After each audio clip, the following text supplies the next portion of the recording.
ఆర్కిల్ use చేసి project ఎలా start అవుతుంది?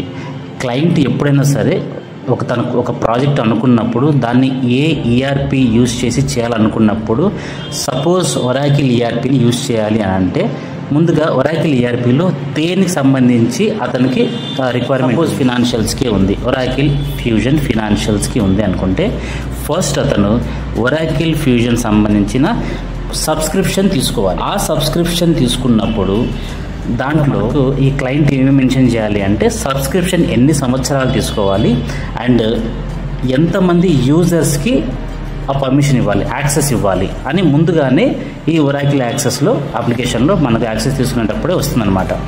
దాన్ని బేస్ చేసుకొని ఆ సబ్స్క్రిప్షన్లో మనకు 2 ఇన్స్టెన్సెస్ డెవలప్ అవుతాయి. ఒకటి టెస్ట్ ఇన్స్టెన్స్, ఇంకొకటి ప్రొడక్షన్ ఇన్స్టెన్స్. టెస్ట్ ఇన్స్టెన్స్ అంటే ఇంటర్నల్ టీమ్ ఏది రిక్వైర్మెంట్ వచ్చినా కూడా యూజర్స్ లెవెల్లో అందరూ ఈ లీడ్స్ కానీ కన్సల్టెంట్స్ కానీ అందరూ కూడా వాళ్ళ వర్క్స్ని వాళ్ళు షేర్ చేసుకొని చెక్ చేసుకొని మానిటర్ చేసుకునే టెస్ట్. ప్రొడక్షన్ అంటే లైవ్లో ఉన్న ఇన్స్టెన్స్, మామూలు గో లైవ్ ప్రాసెస్కు యూజ్ చేసే ఇన్స్టెన్స్ ప్రొడక్షన్ ఇన్స్టెన్స్ అంటారు.